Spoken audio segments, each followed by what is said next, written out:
Today, I wanted to make a quick video about something the Trailblazers like to do in transition or semi-transition, which is this side pick and roll with an empty weak side.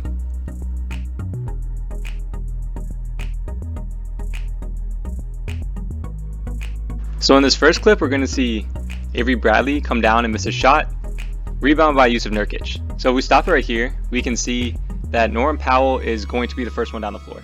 He is being guarded by Russell Westbrook, which is going to create a mismatch later. And then the second player down the floor that isn't either Damian Lillard or Jusuf Nurkic is CJ McCollum.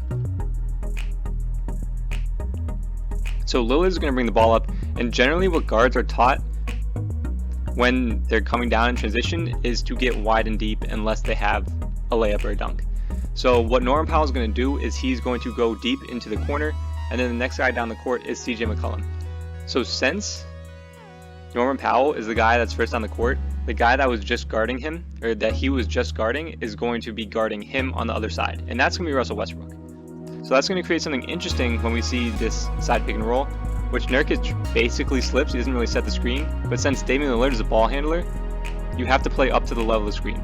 So DeAndre Jordan here is up to touch, not trying to let Damian Lillard get that shot off. Nurkic is going to slip. So since the weak side is empty, which is the side opposite of where Damian Lillard is going, so that'd be the left side of the floor in this situation.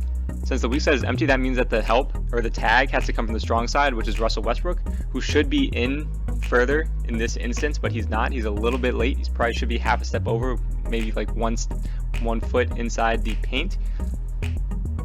So this delivery from Damian Lillard is really good. First of all, a great pass to make to Jusuf Nurkic, and Nurkic is going to get the ball, and the person responsible for tagging him is Russell Westbrook.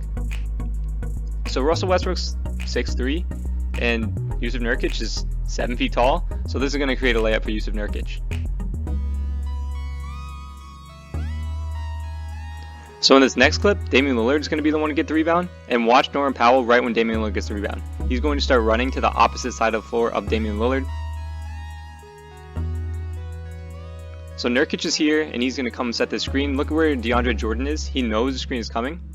So he's going to be up to touch again to try to not let Damian Lillard shoot the ball. And if you notice on the opposite side of the floor, so Norman Powell again is going to be the first one down the floor, running wide and deep. And CJ McCollum is going to be the next guy down the floor. And this is going to be important in this particular instance in a second.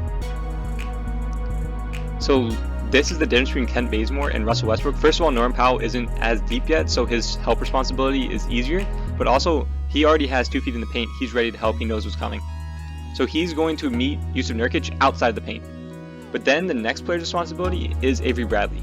So what Avery Bradley's supposed to do is split the difference between the two guys on the other side of the floor, which in this instance was the strong side. So he's supposed to be splitting the difference between CJ McCollum and Norman Powell.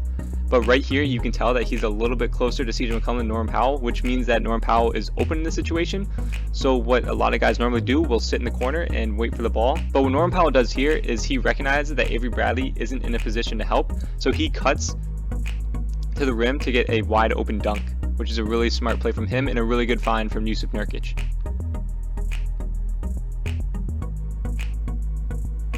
So in this last clip, Rajon Rondo was going to shoot the three, Norman Powell contest, and then watch Norman Powell run down the floor right away. Rebound is eventually going to go to Nurkic, and the Blazers are going to get into it. So here, second guy down the floor is going to be Anthony Simons, who's going to be picked up by Kent Bazemore, which is going to be important later. Again, side pick and roll. Anthony Davis is up to the level of the screen because he doesn't want Damian Lillard shooting the ball. Nurkic doesn't really set the screen again. And then look at where Rajon Rondo is. He's the guy who's supposed to be pulling over. He's in early, and he's going to do a really good job of meeting Nurkic outside the paint. But Anthony Davis doesn't do his part in stopping Damian Lillard from turning the corner. So Damian Lillard is going to turn the corner. No help at the nail is going to come from Carmelo Anthony. He probably should at least stunt or dig down from at the nail right here, but he doesn't. So now Damian Lillard is going to get downhill, throw a left-handed pass to Jusuf Nurkic, but since Rajon Rondo was there early and he's in position, he's going to knock it away. Really good defensive play from him. And as all this was going on, Norman Powell is cutting along the baseline to try to get that dunk again that he just got. So he's going to cut out, and Avery Bradley's guarding him. So this is important because after Nurkic kicks it out here, you have a cross match. you have Rajon Rondo on Yusuf Nurkic because of all the stuff that just went on. And Rajon Rondo is going to try to scram out. Normally when you scram switch, you like to go to the weak side corner. And the guy guarding the weak side corner is going to come guard the center. That's normally the easiest way to do it. But since the weak side corner is Avery Bradley, who was guarding Norman Powell, who started at the other corner and then cut through on the baseline, Rajon Rondo can't really scram switch with Avery Bradley because that's not going to be helpful in this situation.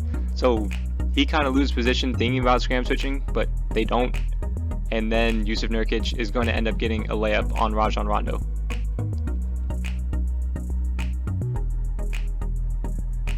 So that's going to do it for this breakdown. Please like and subscribe, and as always, feedback is greatly appreciated.